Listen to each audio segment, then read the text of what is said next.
I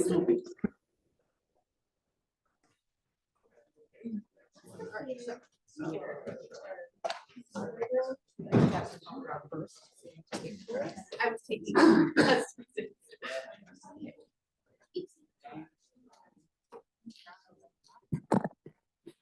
Good afternoon, everyone, and thank you so much for coming to attend our weekly Armor Seminar series. Before we introduce our speaker, I'm going to start with a land acknowledgement statement. The Field Museum acknowledges that it was built on the traditional homelands of the Potawatomi, Ojibwe, and Odawa. The museum recognizes that the region we now call Chicago was the traditional homelands of many indigenous nations and remains home to diverse Native people today. Our speaker this afternoon is Dr. Mason Fidino. He is a quantitative ecologist working in the Conservation and Science Department of the Urban Wildlife Institute at the Lincoln Park Zoo. He did his bachelor's in science in environmental science at Western Washington University and his PhD here in Chicago at UIC. His primary research focuses on biodiversity informatics, and he is interested in understanding ecological principles in urban environments. So I'm sure we're going to learn more about that now. Thank you so much for speaking to us today, Mason.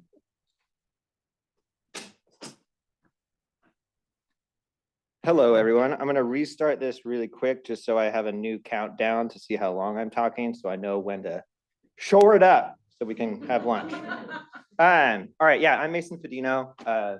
I don't know if I'm a statistician or a wildlife ecologist. I'm probably somewhere in the middle if I had to guess. But I'm going to talk about some research that my colleagues and I at the Lincoln Park Zoo have been doing for the last, 12, 13 years, something like that.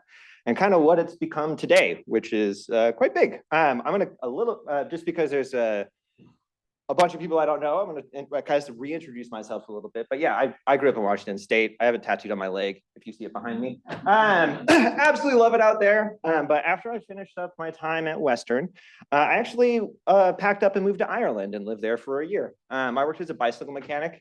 It was great. I loved it. But after that, I moved to Chicago on a whim. And the first job I ever got was at the Lincoln Park Zoo. I started as an intern there and slowly progressed my way up through the Conservation Science Department. My boss, Seth Magley, encouraged me to further my education. I had no idea that I could do research as a career, if I'm being honest. It was not something that I knew would be available to me. But I went ahead and started my PhD with Joel Brown. And it was about that time I got really interested in statistics, mostly through stubbornness, because a lot of the data that we were collecting, camera trapping throughout Chicago for a very long time, there just weren't any statistical models that existed to answer the questions I wanted to answer. And so instead of asking different questions, I figured, well, now how about this is the time, let's figure out how to do this stuff. And that's kind of when I got the statistics bug. Finished my PhD after 4 years. And that sort of brings me to today, standing here in front of all of you, talking about stuff. If I want to kind of talk about what my research is in a nutshell, like it's eclectic. I work on a lot of different things. As a statistician, you kind of get to play in everybody's backyard. And so like if you look at my publications, there's urban ecology. You might think I'm a primatologist. I'm not. But I'm also a conservation biologist. I do research on human wildlife conflict, disease ecology, you name it. But if I really had to distill down what my research is in, it's in biodiversity informatics. And what I mean by that is that I develop a lot of programmatic tools to combine and validate big, messy data sets. Whenever you're working on analyses, 95% of the code you write is in cleaning the data, if I'm being honest. And so like knowing how to do that and do that well, it's why I'm getting paid to do what I do, basically. Understanding statistics is, of course, important too, but this is what I spend most of my time doing. I also create new statistical tools to better answer both basic and applied questions in ecology. And if I'm being a little tongue-in-cheek about myself, which is I often am, I fiddle around on computers just way too much to understand where species live, why, across spatiotemporal scales. What are we going to be talking about today, though? It's not just let's talk about Mason. Let's talk about the research I do instead, because it's way more interesting than just this guy here. So I'm going to talk about some of my urban ecology work that I've been doing with my colleagues at the Lincoln Park Zoo. Basically how we went from a single camera trapping study up to a big global camera trapping network. But then also another sort of project I've been working on for the last like year or two, looking into providing an honest and data-driven approach to how we actually define species diurnal activity patterns. And by that, I mean like, what does it mean for a species to be nocturnal? Like nobody really has decided what that means yet. And that seems silly because we all can envision what a nocturnal animal is, right? Like, how do we quantify that? So yeah, that's what that second bit is going to be in. But first, urban ecology, right? So like, why do we even care? Well, I would say that almost every single ecologist, many evolutionary biologists at this point too, are focused on urban environments or some type of anthropogenic stressor, basically, whether it be like agricultural or basically anything. We're really interested in studying how humans interact with the environment and how wildlife cope with that, right? And the planet is not going to be getting any less urban. It's only going to be getting more and more urban over time, basically. This figure here is basically just showing how the percent of people living in urban areas has, of course, increased over time, and the amount of urban space, basically, that exists in the world is going up and up and up, predominantly in Africa right now, but also just throughout the rest of the world. What do we know about how how wildlife respond to urban environments? Like what generalities, after doing maybe about 40 or 50 years of research in this field, not me personally, just that's how old urban ecology is, quote unquote. Well, one general pattern that we typically see is that if we have an urban area and some quote unquote natural area, don't really know what is natural anymore, but if we have those two and we compare them, we go out and we figure out how many species are living in each of those different environments. One thing that kind of happens is that urban areas tend to have fewer species at the local scale. So if you're at a city park, there's going to be fewer animals there than if you're in a forest preserve or something like that.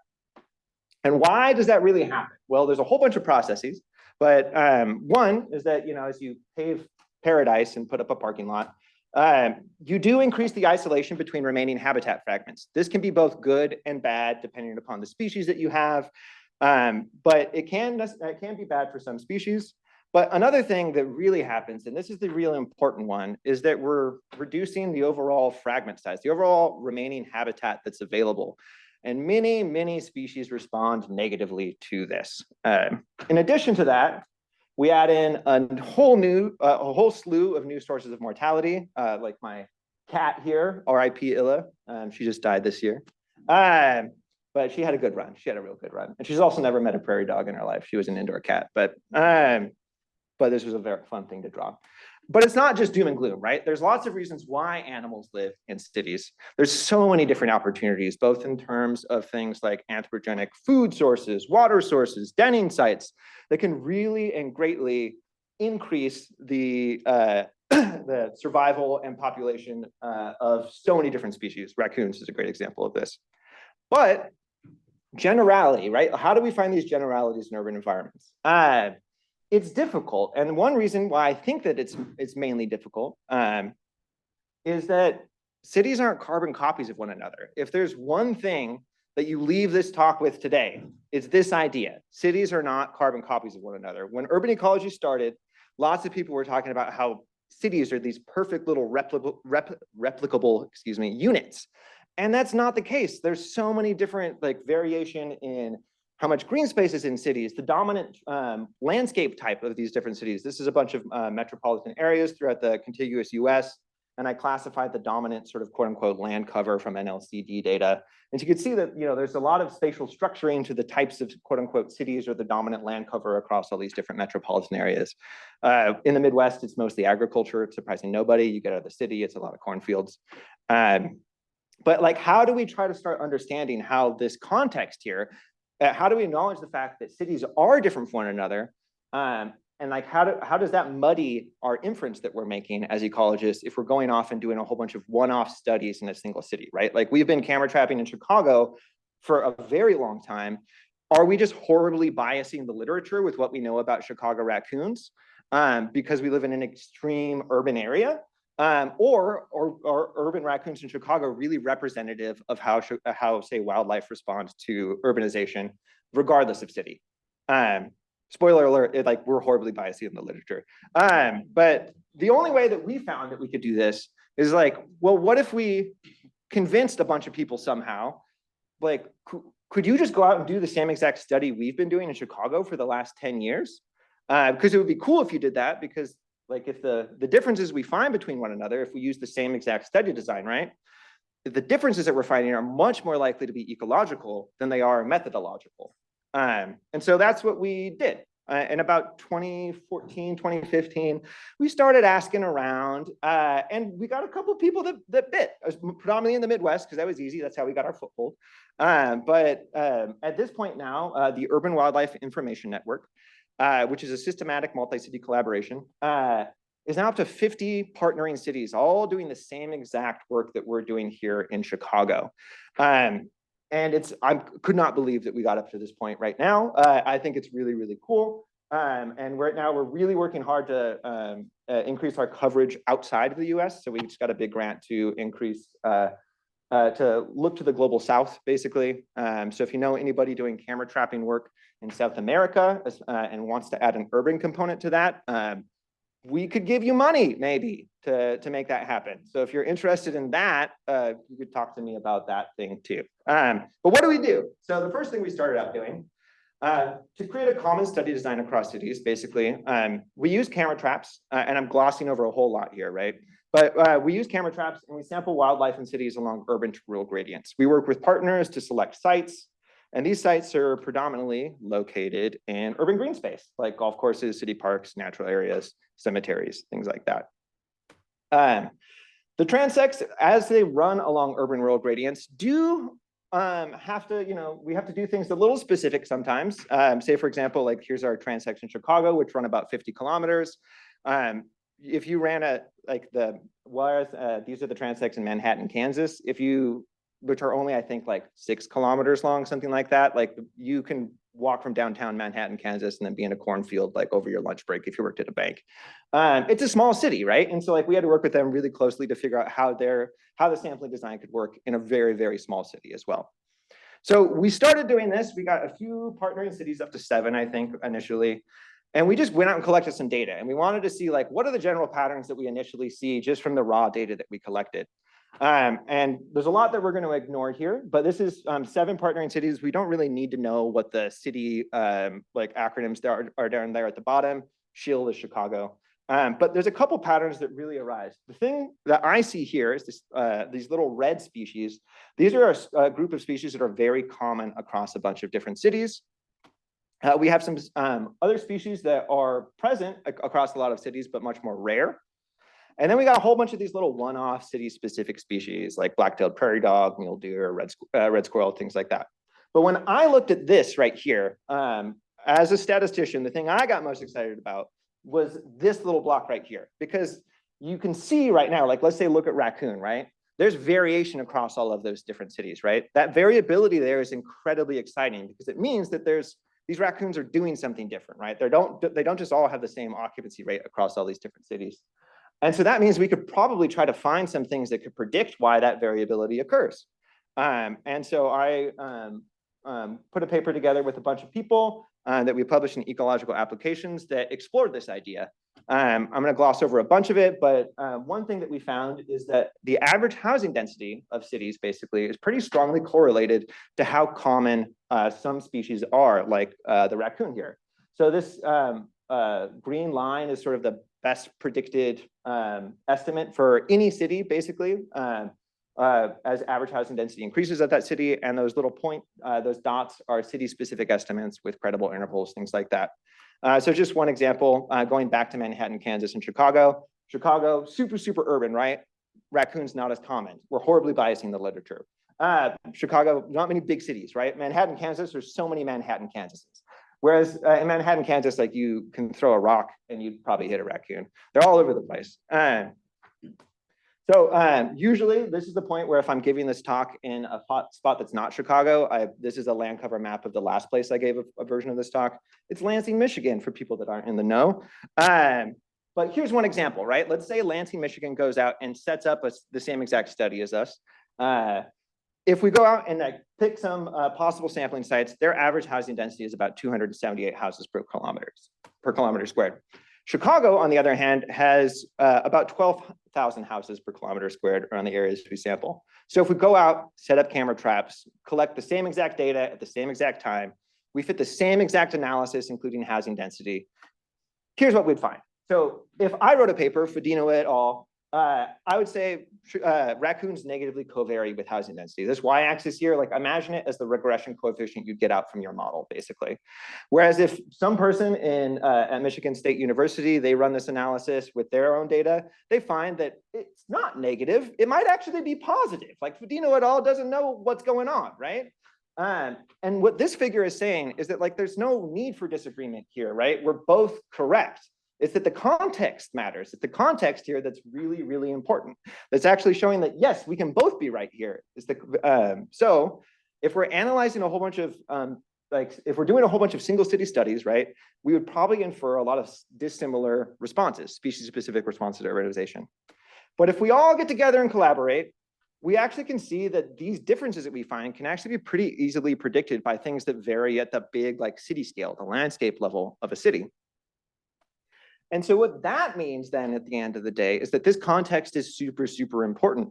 Generality is possible if cities are similar to one another. It's that really, really big context right there, that if they're similar to one another, then we can actually make generalities. So that means in Chicago, like we can probably say something about like Toronto raccoons, right? Toronto is basically Chicago, just flip sideways. And so, yeah, but other cities, no, we can't really say much about Indianapolis raccoons, for example. Other things that we can do is we can test these sort of prevailing urban ecological hypotheses across multiple cities. So one thing that we wanted to try next was looking at the luxury effect. So the idea basically that areas that are more affluent in cities tend to have greater species richness. This is predominantly shown or initially shown with plants in cities, but there's been some strong evidence for birds as well. But results are equivocal. Some cities find it, some cities don't. And then maybe it's confounded by things like urban intensity. So bigger cities may have different patterns than smaller cities. So we thought, well, why don't we do this with UN? It'd be great. We can actually just put this to bed, right? So by that point, UN had grown to about 20 cities that had enough data to contribute to this project. That's about 900 sites across the US and Canada, 4,000 camera trap deployments. And here's some more examples of what those transects look like. Always include Chicago because it's our city. I love it. So completely ignoring methodology, here's the results. So what you see here, we included two things in this analysis. So urbanization, basically, so how some sort of proxy variable associated to impervious cover, housing density, things like that. We included that because we know that species richness should go down as things get more urban, right? But then we also included per capita income in this analysis. And what we see here are median estimates and 95% credible intervals. So between species richness and then income or urbanization gradients. So what we see here is that those little sort of like probability distributions that you're looking at, about 10 of them are far enough to the right, demonstrating that there's a pretty strong signal of a luxury effect in just half of these cities, right? And then on the other hand, urbanization is pretty strongly and negatively correlated to species richness, and about 14, 17, I can't remember how many, let's say 17, maybe it's 14, who knows? But it's a lot of cities, a whole bunch of cities negatively covary with urbanization. And that left us scratching our head, right? Like, why is it that the luxury effect, like we didn't put it to rest, right? It was a coin flip chance, basically, that a city has a luxury effect or it doesn't. Like, how do we explore this a little bit more further? Because we didn't really, like, it just generated more questions for us. And at this time, my good buddy, Chris Schell, put out this really just absolute banger of a paper in Science, looking at how structural racism and classism can have bottom-up effects on an entire urban ecosystem. And if we're just looking at some very coarse metric, like variation in per capita income, right, collected through census data, it's not really going to capture that whole, like, what's going on in a city, basically. Like, it's just not going to capture that whole picture. And so after this paper came out, we, of course, read it and talked to Chris about it a bunch. And one thing that Chris and I thought would be a really cool thing to actually look into about this was one specific question that he put together. It's like, how is actually like patterns of gentrification across cities, which is, of course, associated to income in some part, But how do patterns of gentrification across cities actually have an influence on patterns of, say, alpha diversity? Or does it change like community composition? It may be that the species richness is the exact same, but you just have different wildlife communities living there. So like, how do we quantify all of that stuff? Well, first off, like, what is gentrification? I think that we can all envision what gentrification looks like, right? But like, how do we actually define it? A little bit more difficult. I'm gonna breathe deep here, and then I'll just let you guys read it. No, it's this process of neighborhood change where typically like wealthier, wider, more educated residents essentially displace under-resourced residents across the city. So like Logan Square is a rapidly gentrifying neighborhood in Chicago. And like, why would we actually be interested in understanding if gentrification is tied to, say, patterns of alpha and beta diversity across cities? Well, I would say is if we could find that this pattern holds, if we could find that this covariates with gentrification covariates with these like ecological variables, it would provide some more evidence that aspects of urban nature are just chronically inaccessible for some residents over others, right? Like, how do I, as a guy that likes statistics and like the opossum, how can I make a city be more equitable? How can I make like Chicago be an even better place, right? It's asking questions like this, I would say. Because if you can provide this evidence, like all of a sudden we could hopefully make people more interested in these types of things and help make cities be more equitable. So how, Mason, did you go out and quantify gentrification? There's a whole bunch of different ways to do it. We use this one that we slightly modified from this paper by Freeman and all, or just Freeman, I think. But first, we got a whole bunch of census data from 2010, and we identified census tracts that, you know, there have to be people there if it's going to gentrify, right? Like, duh, Mason. There has to be people there. But then it has to have two of these three features. So it needs to have a lower income than the regional median, fewer college-educated people, or more non-white people living in those census tracts, basically. So these are all the vulnerable census tracts in Chicago. It's on the west side, it's on the south side, like that. We all know that about that pattern.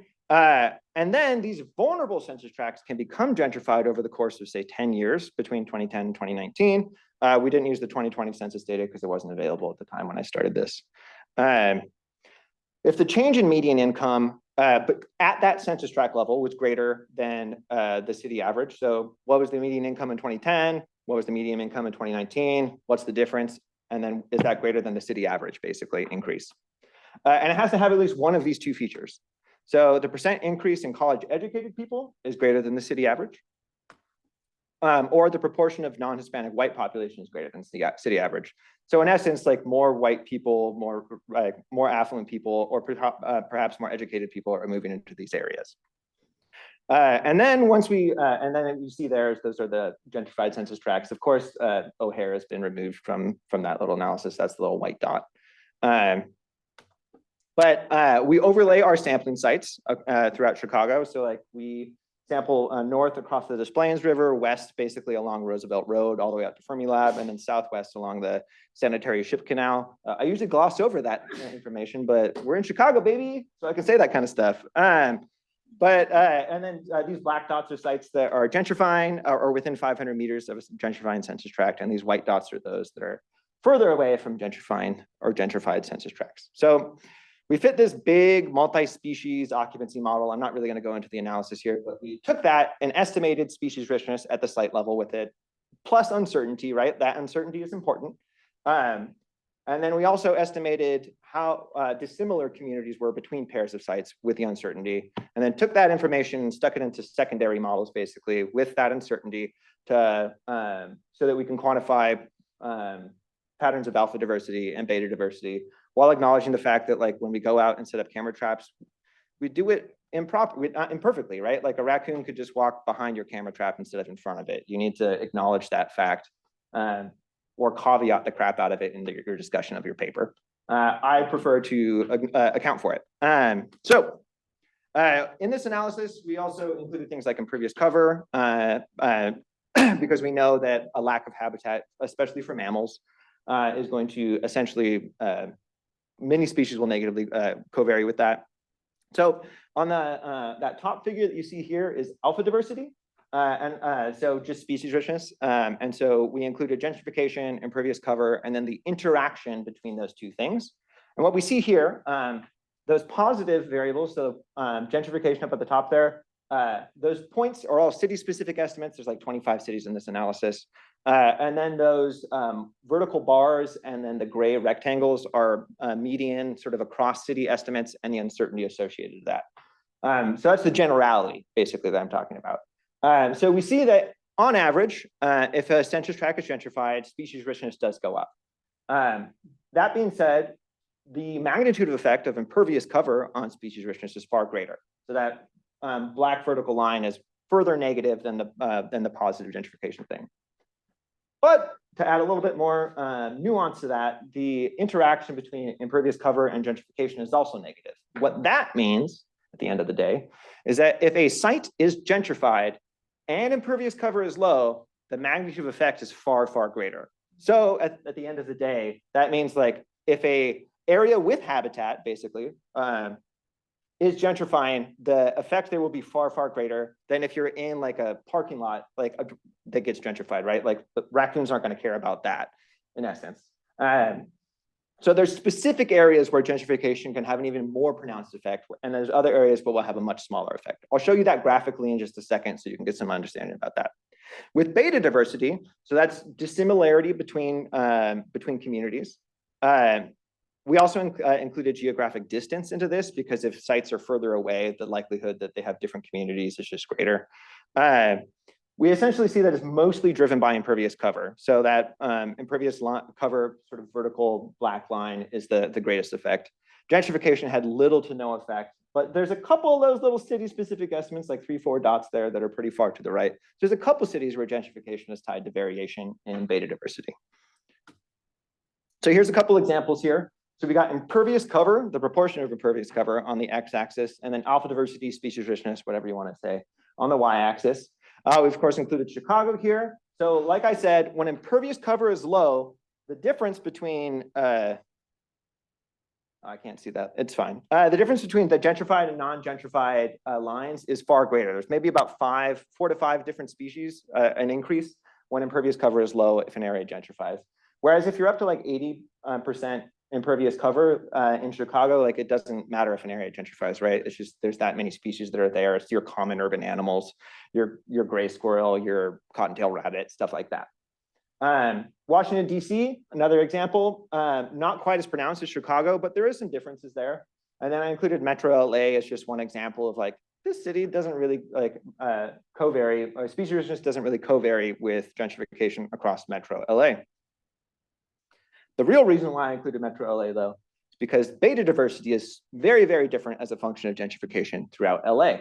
So on the x-axis here, once again, impervious cover. On the y-axis, we have beta diversity. So if your beta diversity is 0, it means that you have, oh gosh, it feels like my prelims, you've completely identical wildlife communities, and then the value of 1 means that you have completely dissimilar wildlife communities. So what we see here is basically that gentrification doesn't really co-vary with beta diversity in Chicago or Washington, D.C., but there is a pretty big increase in beta diversity throughout Metro LA. And that got us thinking, like, let's look at this graphically across all the different cities that we included this analysis, and a really cool pattern sort of popped up as a function of this. So we plotted this out and we identified cities that mostly had like a strong alpha diversity effect. So an increase in alpha diversity as a function of gentrification. Those are the yellow cities. And then there's a bunch of cities that had an increase in beta diversity as a function of gentrification. And if you look at it here, like the pattern becomes pretty clear. Like on the West Coast, it seems like that gentrification is tied to shifts in wildlife communities, not species richness. So just different animals living in different areas. Whereas if you're on the East Coast, it's mostly just increases in species richness. So not so much increases in beta diversity. Why? Why the heck is that happening? There's a couple ideas. Well, we pretty much, like cities on the East Coast are far older, right? That's kind of the way that it worked. And there is some evidence that cities that are older are more biotically homogenized. That means that wildlife communities across all the different sites throughout a city are just more similar to one another. So it could be that this is the pattern that we're observing with gentrification. At the same exact time, we had data from like 2019 to 2021 It could be that there were just a bunch of extreme weather events that caused shifts in wildlife communities at that time. There's loads of droughts at that time, things like that. We average data across all these different seasons to decrease the likelihood of that having an effect on our results, but it could still be there, right? So it could also be that gentrified parts of a city could benefited from additional water resources, things like that during drought events, and that caused shift in wildlife communities. But I could fit a line through that, I promise you 100%, but like we're kind of harking there, we're hypothesizing if the results or not, right? Like we could find, so we can't really, it'd be really disingenuous to find this pattern and then try to do an analysis with the data once we figured out that the pattern exists, right? So what's great about UN, it's a big long-term study. So like we can build different independent data sets. We're collecting data all the time. So like we can answer this question in about a year or so once we get just a little bit more data, which is super cool. So we did find that gentrification is tied to patterns of alpha and beta diversity across a bunch of different cities. So like what do we do about it? Like how do we address environmental equity? The best time to do that is of course like a long time ago. Like the best time to plant a tree is 20 years ago. The next best time is now. Same exact thing is true for addressing issues with environmental inequity. Land use, because specifically land use decisions that we make decades ago have an influence on the distribution of resources today, right? And our results demonstrate that gentrification, which can be a relatively slow process, like can influences both humans and wildlife. And that means that gentrification shapes not only where species are distributed in a city, but also who has the chances and opportunities to observe them, interact with them for good or for ill, right? Like I don't want to say living next to a raccoon is great, but it does have an influence on who's there to observe them. So what do we do at the end of the day, right? Like I'm a statistician that likes animals. I don't know how to really address this deep issue across a bunch of different cities. Thankfully, there are a lot of people that think about issues like this. And so through a little look through the literature, some suggestions include creating land development policies that prioritize social equity. We should have urban green space. We should consider urban green space should not just be a commodity that's mostly accessible to affluent white communities. And also, and I think this is the really important one, but also really difficult to do, we have to reframe urban green space as an essential component of the city instead of as an economic development strategy, right? But like, how, Mason, do you divorce like urban green space from like the capitalist world that we live in? Like, I don't know the answer to that, but I'm just saying like, this is what we should start thinking about and talking about. And like, how do I use my data as an urban ecologist to shine light on issues like this? And what's great about UN is that large-scale research networks like this are super positioned to assist decision makers in understanding these types of social ecological disparities across cities and can provide valuable insights to building equitable and biodiverse cities. So UN's cool. It helps address a bunch of different ecological questions. We're going to move to the second thing I'm going to talk about. This is still uses data from UN, but it's a little bit broader past UN. But this is the Global Animal Diel Activity Project. And this is a project I started with my buddy, Brian Gerber, who's actually at Colorado State University now. I forgot to update the slide. But also his postdoc at the time, Dr. Kadambari Devarajan, and then Dr. Zach Ferris. And we were essentially like over beers with Brian, like we were both just like I said earlier, like what is nocturnal? What is a diurnal species? Like how do we actually quantify that? Because like right now people plot out activity like graphs, a histogram of a species activity pattern. And then they just decide like, yeah, this species looks nocturnal to me, right? That's horrible. Like why are we like doing histomancy, looking at a graph and making a decision, right? Like that's horribly biased. But anyways. I digress. But like why, like if we did this analysis 100 or hundreds of millions of years ago, or just millions of years ago, sorry, it would be pretty boring. I would say that mammals are nocturnal. And the reason that they were predominantly nocturnal was to avoid dinosaurs. But dinosaurs went extinct. Spoiler alert, sorry, everybody. But after that, there's a huge diversification of mammals, but not only in just the number of species, but also in the types of diel space that they lived within. So like mammals around today have evolved different trait combinations if you're diurnal versus if you're nocturnal, which is like super, super fascinating. And like, how do we, treat these different, like what is diurnal, what is nocturnal? Like, how do we typically define these things? Who came up with these definitions? Like even Aristotle used these definitions. Like they've been around, right? They've been around. Why we haven't quantified it yet, I don't know. It's been around for thousands of years.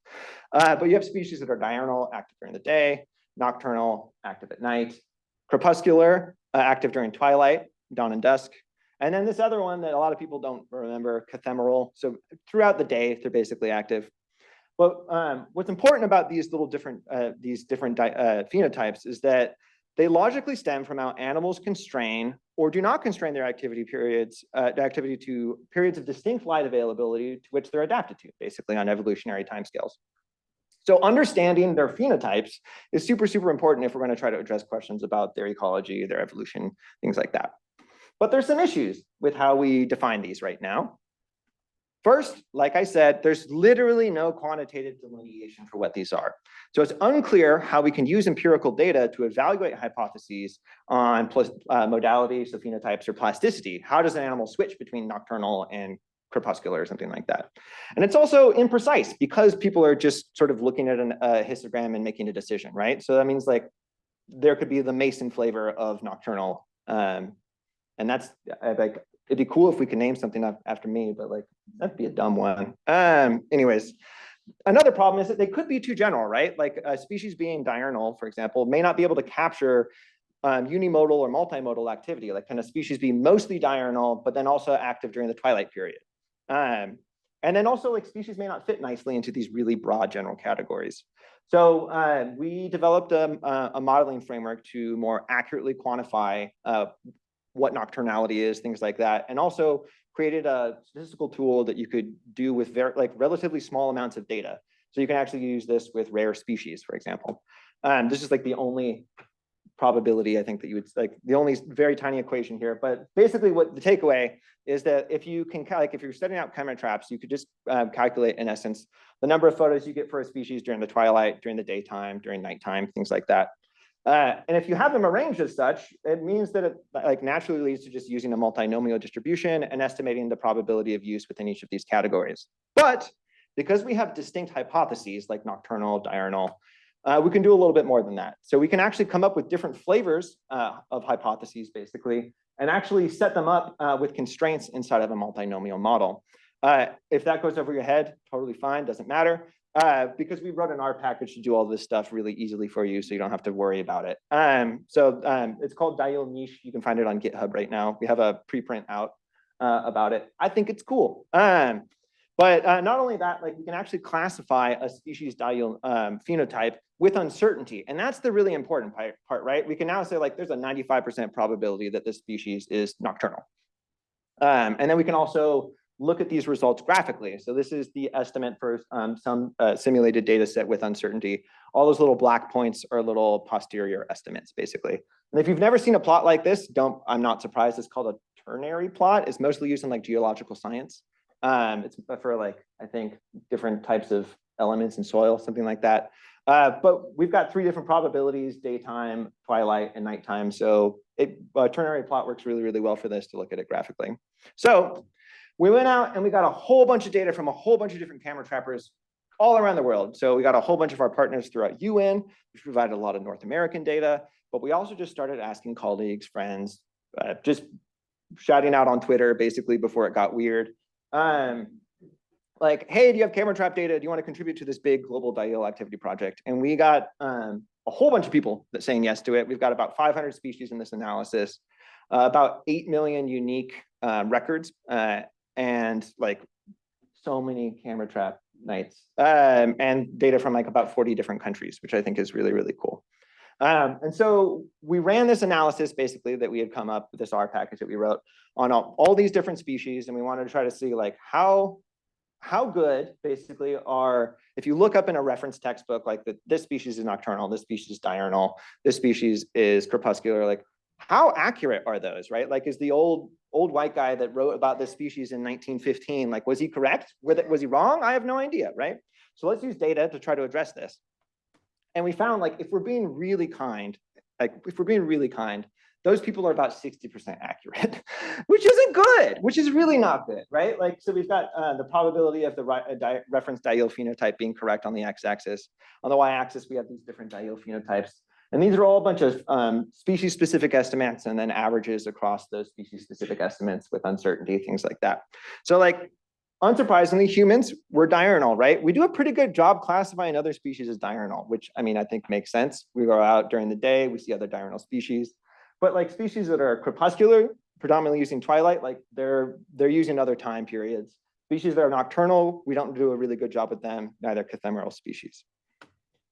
We also wanted to see if there was a phylogenetic signal here. And the answer is yes. And so like, here's one little phylogenetic tree here. Don't look at the species. I'll give you the greatest hits off the album here in just a second. So like we've got bovids and cervids. The little red colors are like, that means it's doing a poor job for these families. We've also got bears not doing a pretty good job there. Felids, the worst. We're not good with big cats classifying their activity patterns. And then hares, rabbits, things like that. We also do a pretty crummy job there. I think that for me, the easier way for me to understand it is actually looking at a figure like this. So we've got a bunch of different families on the y-axis and then the probability of the reference phenotype on the x-axis. We do great with some families, like New World primates, bang on, super, super good, almost 100% accurate. And then other species like felids, like 20% accurate, which is really bad. So definitely a phylogenetic signal here. We got some species-specific examples. So this is, say, the black bear. It does a pretty good job. They're classified as diurnal, and those are different data sets basically for the black bear. So most of them are considered diurnal, but there's a few different data sets that indicate that they're cathemeral, so active throughout the day.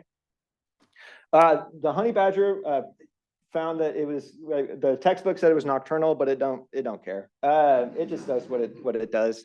This figure is a little bit different. The little black dots, because there's fewer data sets for the honey badger, those are the median estimates, and then those point clouds are sort of uncertainty associated to it. But then there's other species that it works pretty great for. So the opossum, like most of those, they're considered nocturnal, and most of the time they were nocturnal. There's other times when they're considered cathemeral. We did further analysis with this, it's mostly during the winter in temperate environments because it's just so darn cold for them. They're active during the day, or more active during the day than at night, because their little tootsies get cold, and their tail.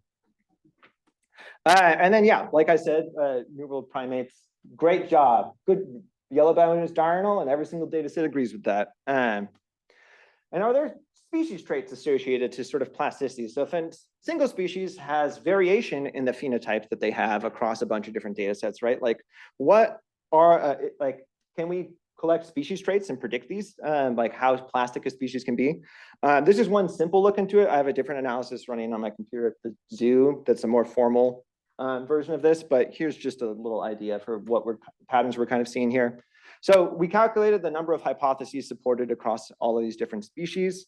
And then we looked at it as a function of first body mass. So we can see that species that are predominantly small pretty much just have a single hypothesis supported. So they're always just consistently staying like nocturnal, diurnal, what have you. Whereas species with a larger body size typically switch a little bit more. Not only that, but we also pulled in the IUCN like range data and calculated just the overall extent of a species distribution. So a species like the coyote has a huge extent, right? They cover most of North America, whereas other species do little teeny tiny extents because they're rare, endangered, things like that. So species that predominantly have very small extents typically just have a single hypothesis supported, whereas species that cover huge wide areas that probably no doubt experience very different climatic conditions, things like that, have multiple hypotheses supported. So if you cover more space, your likelihood of plasticity, it seems like it goes up. So based on how we currently describe species diel phenotypes, like I said, we're at best like 60% accurate, which means that there's a lot of room for improvement, right? And we should get these things right, I would say, because there's a pretty good reason for that. I'll get to it in a second. Crepuscular animals, it seems like they are most assuredly active during other times of day. So perhaps considering a different way to define crepuscularity should be important, especially in mammals. And then also we found some signals about species traits. Larger mammals, perhaps more plastic. Species with a greater extent, perhaps more plastic. And then, yeah, there's some families that current diel phenotypes work great, but others not so much. So like, I'm not covering it in this talk today, but we're also put forward with this, like our package, like different definitions for different phenotypes. So just like how like I can open up my daughter's crayon box and have red and orange red, like you've got that now. You've got orange red available to you if you want to try to classify diel phenotypes. So like is a species nocturnal, diurnal, for example, which I think is really cool. Provides a little bit more nuance, can help you identify like bimodal activity patterns, things like that. But why do we care at the end of the day?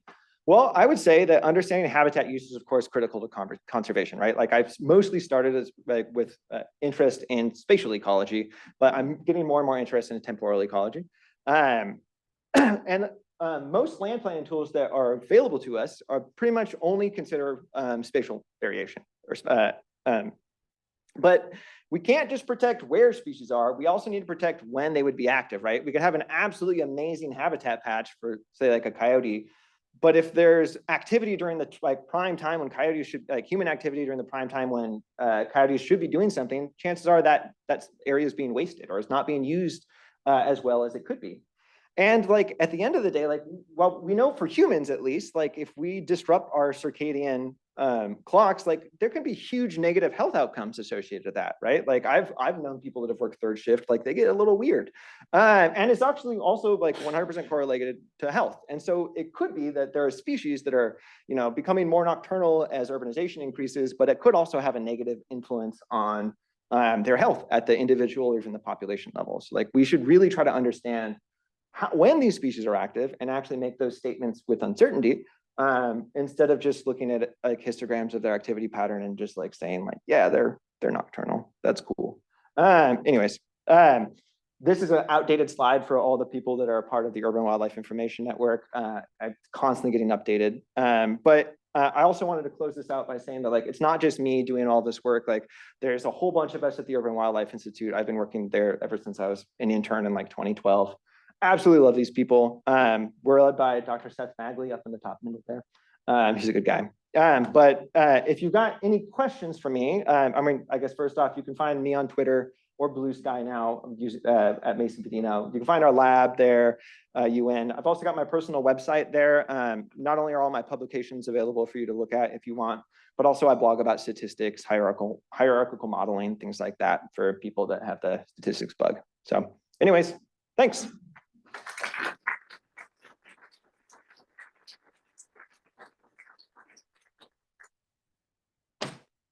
That was awesome talk, Mason. Thank you so much. So before we open it up for questions, I just want to say that Mason will be going to lunch with John Bates. So if you'd like to join them and have a deeper conversation, approach John to see if there's a room at the table. And now we'll take it away for questions. Yes.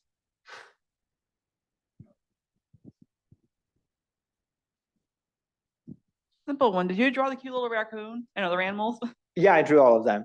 Oh, they're Yeah. adorable. Thank you. Yeah, I have somewhere on my body, I have an opossum I drew tattooed on myself. I will not tell you where. But yeah, I found that drawing animals has been like, I used to do that. I used to do a lot of screen printing during my undergrad and would draw things to put on shirts. And then I realized like, wait, I could do this for science now. Like this little hobby that I had, like, so yeah, I try to sneak in like a drawing into each of my publications. So. Yeah, great talk. The animals made it much cuter. Yeah, I mean, a little bit of sugar makes the medicine go down, right? Or anyways, yes. Hey, great talk, Mason. So I work on bugs, and I was in a conference a few months ago in which the curator at the Natural History Museum of LA County was showing some trapping data that they have for tiny flies in LA. And what he found was that there was a huge beta diversity in tiny flies.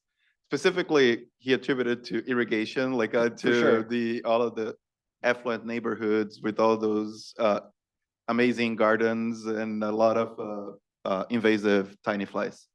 So my question is, for big animals, like the ones you were showing, I was surprised. So you basically saw the same pattern, right? Yeah, right. Do you have any data on how the plants, for example, how the habitats vary between neighborhoods in the different areas? I wish. So one cool thing about UN, right, this camera trapping network is that like we get lots of people that come in with a whole bunch of different interests. Like some people join the network because they wanted to like improve teaching and across a whole bunch of different scales, things like that. We have we, you know, as a group that mostly of wildlife ecologists, we don't get many plant people that have wanted to join the network. There have been a couple people that have been interested in plant ecology that have tried to set up methods to get people to go out and do like habitat sampling across all the different sites, but like nothing has really come up from it yet. Like it's something we desperately want to do, but like it's just hard to get a lot of like passive sampling is really nice, right? You set up a camera trap, you walk away, you come back in like 2 weeks, a month. But then going out and like spending time at each site to like measure plants, and then also like to have the knowledge to do it too, right? Is we found to be non-trivial. I would love to see it happen, 100%. So yeah. Kristen.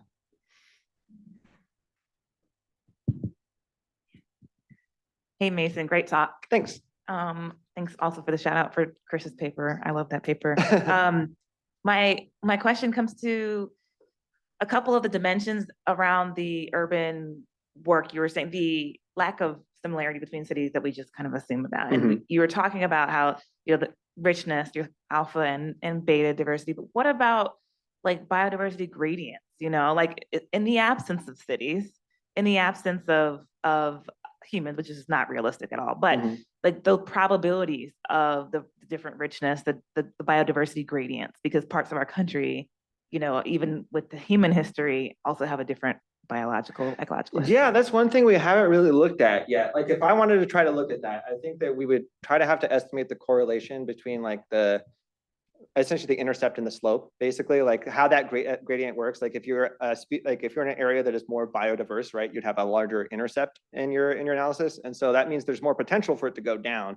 And so if you could estimate the correlation between those two things, you could maybe capture that a little bit, maybe. I mean, there's caveats there, right? But I think that could be something that could be done. It's a good idea. Let's go. Yeah. Oh, we got it. Yeah, in the back. Cool. I have a question. How you doing? My name is Yolanda. So I work with youth and communities a lot, and there's I would like to say love-hate, but like seriously a hate relationship with raccoons in the city. Yeah. With a lot of communities. And I'm just kind of curious, how do you go about talking about these studies that you do with the communities and whatever cultures they may bring to the table? Yeah, I mean, that's a really interesting thing to try to have to unpack. So like, you know, like if we went out and doubled the amount of habitat within Chicago, right? Like we also don't want to double the amount of human wildlife conflict that occurs, right? Like that would be doing a huge disservice to residents throughout Chicago.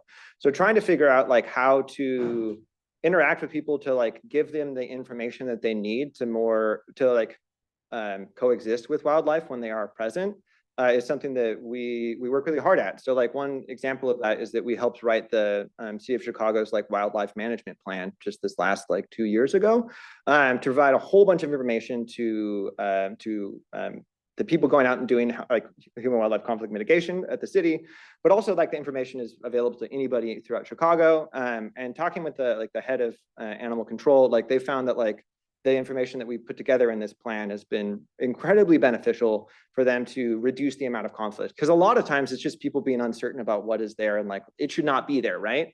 But like, yeah, we share the city with so many different animals, and so like, how do we live with them in a way that makes them so like they won't negatively affect us? Because like, if I had a raccoon, like that's just one example. Like, there's a raccoon that lives underneath my in-laws' neighbor's backyard, like their deck. And like they poop in my in-laws' backyard, and my daughter plays out there. Like it can cause issues. There's zoonotic disease risks, things like that. So like, how do we try to figure out how to coexist, and how do we manage those animals that are causing problems to remove them, things like that? Like, is it easy to do? No, but it's work that we definitely do think about. I think that we could do more. My specialty is on the math side of things, and so like my coworkers at the Lincoln Park Zoo are definitely like much more like think critically about that specific aspect of that. But yeah, that's the perfect question though. I don't know if I answered it. I think I kind of like danced around it, but I think you kind of led me in the right direction though. Yeah, cool. Yeah. Yeah. Hi, Mason. Great talk. What about human commensals like rats? How do they fit into this? So yeah, we haven't included rats in any of these analyses because with camera traps, they're just a little too small. But at least with the gentrification work, like there's a number of species that just don't covary or don't covary very little with gentrification. So like, because we used a species specific like occupancy model, we do have estimates for like what species covary with gentrification, things like that. And those are your common like urban adapted species, like they're just common and they're all over the place, right? So like those commensals like are just throughout the area. And so like if we go back to like one of my first figures that showed like there's some like species that are across a bunch of cities, but a little more rare, or species that are just very city specific. I think it's those species that are causing most of the pattern, because the commensals, like they're just going to be present throughout, basically. Like most of those figures, especially like associated to like alpha diversity, like it never hits 0, right? There's always species regardless of impervious cover, and it's those commensals that are present. So it's like, what are the other species that are showing up and increasing that sort of species richness? But yeah, we do rat research throughout Chicago. We've been trying to do more multi-city rat research, but it's slow going. It's slow going. So we have camera traps out right now in alleys throughout Chicago, actually, to look at rats. So Cool deal. Following up, looking at gentrification and rates of change of green space, did you look at any changes in rates of speciation at all? Speciation? Or looking at biodiversity, did you see did you identify any trends with the rate of change? I'm sorry, I may Sorry. not understand specifically what you're asking. Sorry, let me think of a way to phrase it different. As neighborhoods gentrified, or as there was more green space in neighborhoods, did you identify when in that process you saw more changes in like the amount of okay. species Yes, I present? think I understand what you're asking. So I don't think we would actually be able to address that, specifically just because like we essentially created like a binary metric tied to gentrification, like either this area gentrified or not. And like gentrification, like, and that is like glossing over a whole bunch of information, right? Like gentrification can be incredibly fast. It can also take decades to occur. And because we don't have data, only throughout Chicago would we have data across that entire sort of time frame of like 2010 to 2020.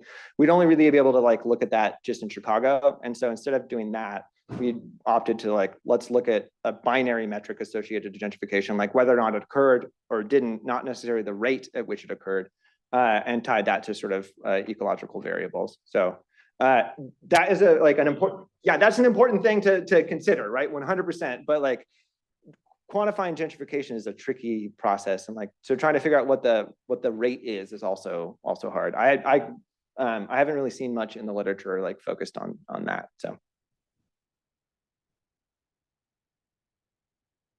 just wondering what's coming next. What are you working on? Then one of the next projects that we're working on right now is stemming off from this gentrification stuff. Just got the paper rejected from science, but I mean, it happens. You're never going to get it to science if you don't submit it there. So, but the next thing where I think that we're going to be looking at is how patterns of segregation across cities is tied to different ecological variables. So like our more segregated cities actually have the most, are more or less equitable in terms of like environment, stuff like that. So that's the next sort of UN style project that I'm working on. With the global diel stuff, like I think the biggest thing we want to be working on is getting a bunch of different morphometrics associated to mammals' eyes, and then trying to correlate that to things like plasticity or probability of nocturnality, things like that. So if anybody has any idea about the presence of a lot of eyeballs in jars or something like that here at the field, I want to hear about it. And how to measure that stuff, because like I'm a statistician, I don't know how to do that. So anyways. Based on maybe not along those lines, but I'm just, so can you comment on the role of what I would call wildlife corridors in a city like Chicago? Oh yeah, I mean, so like in general, like there's some really cool meta-analyses that definitely demonstrate that like larger habitat patches that are connected via habitat corridors give you the most bang for your buck in terms of just increasing species richness. So having habitat corridors is like absolutely essential. There are some cities that do a really bang up, just absolutely amazing job with that. The one that comes to mind for me is in Edmonton, Alberta. They have ecologists that work with the city specifically to like locate habitat corridors throughout the cities, and do a really great job with it. I mean, they've got moose like just kicking it in the city, which is like I think pretty cool. I mean, but Other places, like it's a little bit more difficult. Like with an area like Chicago, right? Like it's very, very urban. We are the city in a garden. There's a whole lot of green space. But then like, how do you identify the areas for habitat corridors, things like that? Like what space is actually available to purchase so that you can create those corridors? Like that's hard. Mark probably has more ideas about that than I do, if I'm being honest. Right.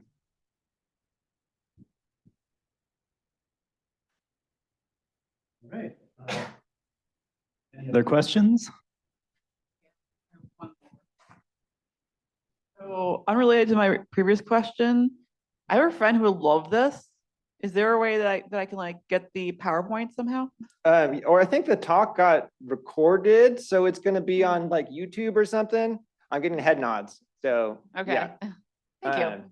So that should be a way that you can not only see the slides, but you could hear me stutter around about them, so. For good or for ill, I don't know.